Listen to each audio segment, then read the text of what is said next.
My next topic is on love.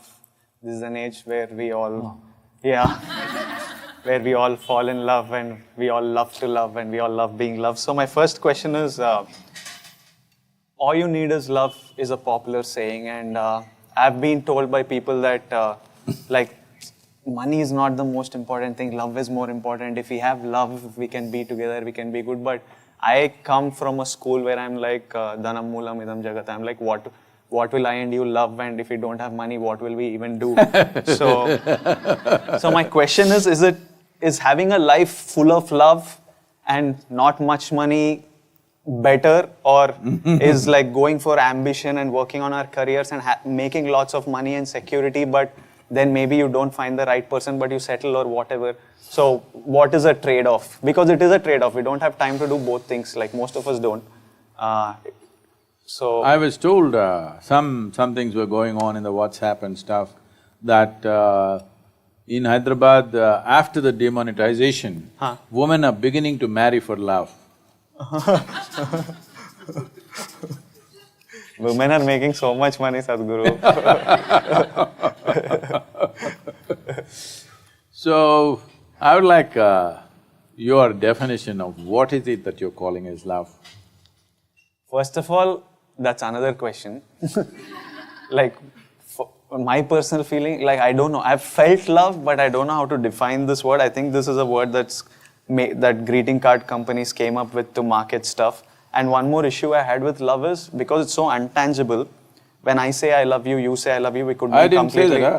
Hypothetically. Hypothetically, like, when someone says I love you, I think maybe she means that I will give a kidney, I'll give my life for you if you're in trouble. And maybe when I say I love you, I'm like… No, she only said I'll give my heart, never the kidney. No, but to that extent, that I will do, my life is yours. When someone says I love you, they could mean that. And I could reciprocate with I love you to the same person, but maybe my meaning is that I really like spending time with you and you're the only person, and whenever I want to go out, I want to spend time with you, but I will not give a kidney or give my life for you. So the thing is, we just say I love you, but because it's not tangible, you never know what is the exact this thing of it. So that's one vague conversation which will go on forever. And I have so many questions for you, and I think we're running out of time. No, this kidney love I like. Oh, you like? But tell me what is better. This is an answer I need. Like, can we survive with love and not enough money, or is money important and then we can also find love, like whenever we can, if we do? See, we went through this in some way in the beginning. Okay. What you call as myself right now is a body, a certain amount of thought and ideas and whatever. We will stick to this dimension. If you go to another dimension, I'll lose you there. And there is a bunch of emotions. Okay. And there is life energy. Without that energy, all this wouldn't be functioning. Okay. So these are four dimensions. Okay. What you're referring to as love is a certain sweetness of emotion. The question is not about who triggered it for you. It is just that because of somebody or something, you started experiencing a certain sweetness of emotion, which became so valuable at that time, you promised a kidney. At that moment, because that sweetness meant so much.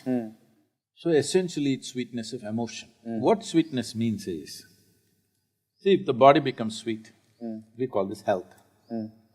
You feel healthy because there is a certain sweetness in the body, pleasantness. Sweetness is pleasantness, isn't it? You call something sweet because you say, oh, she's so sweet, because she's pleasant. For you, in your experience, she is pleasant, so you say it is sweet.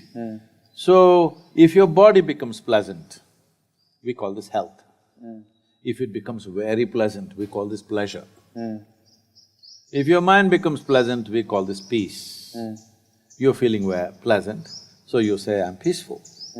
It became very pleasant, you call this joy. Your emotions become pleasant, you call this love. It became very pleasant, now you call it compassion.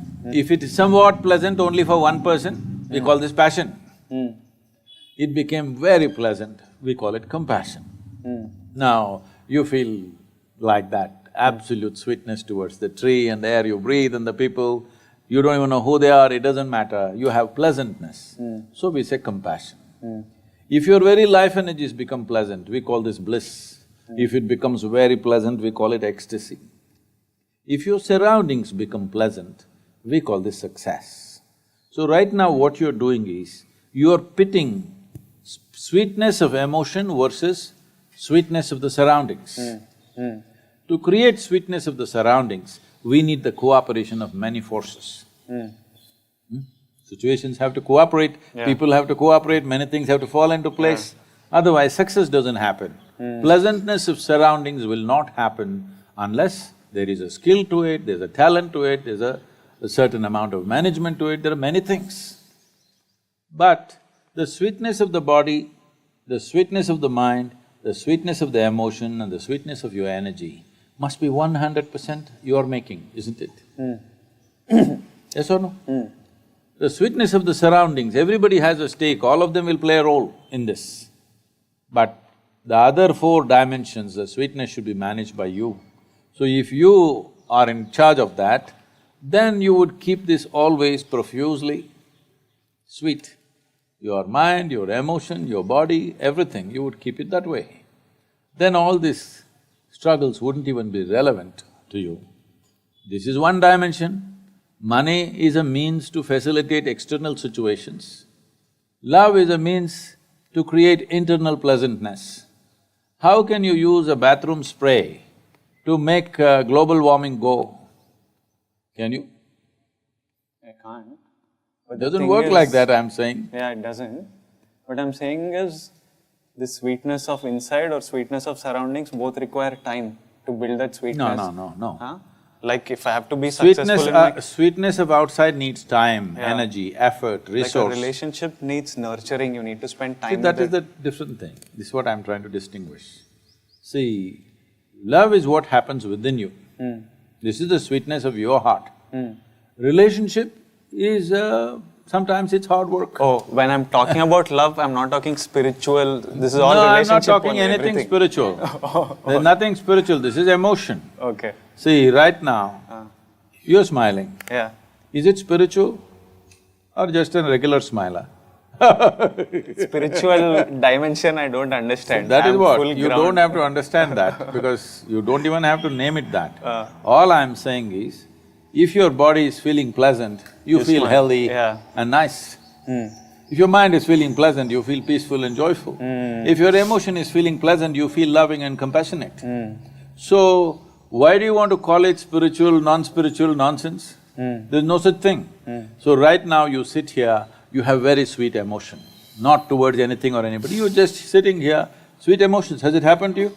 Nobody need to be there, just like that. If there is something, you share it. If there is nothing, you can sit here with a very sweet emotion. Now relationship is hard work.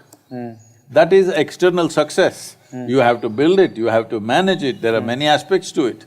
While the other person may be looking at your external situations too, all right? They're not just looking at the sweetness of your heart, they're also looking at what you're wearing, what you're driving, how you are, who you are, everything they're looking at it. Yeah. So, a relationship involves those dimensions, you cannot say it is completely free of that. Well, when the Gurda thing happens, maybe little bit they will cross that. But it doesn't mean it's completely free of that, no. It's always involved, physical things are involved, isn't it?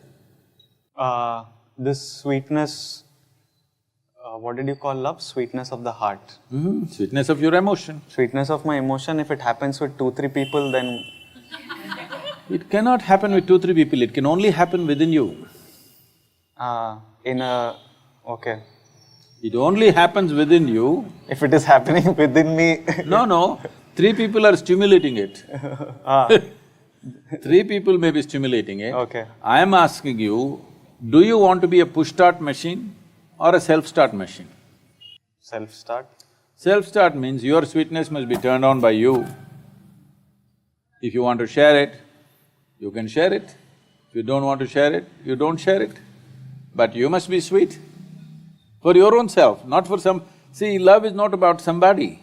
It's the pleasantness of your existence, isn't it? Is it not important? Forget about other people, relationship stuff. But is it not important if you sit here, you are pleasant by your own nature, somebody need not come and poke you and crank you to be pleasant? Right now, what you're talking about is, 3 people have to crank me to make me pleasant. A very poor machine.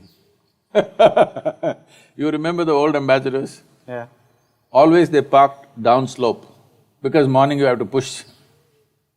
Now all the cars are self-start. Improvement, technological improvement or no?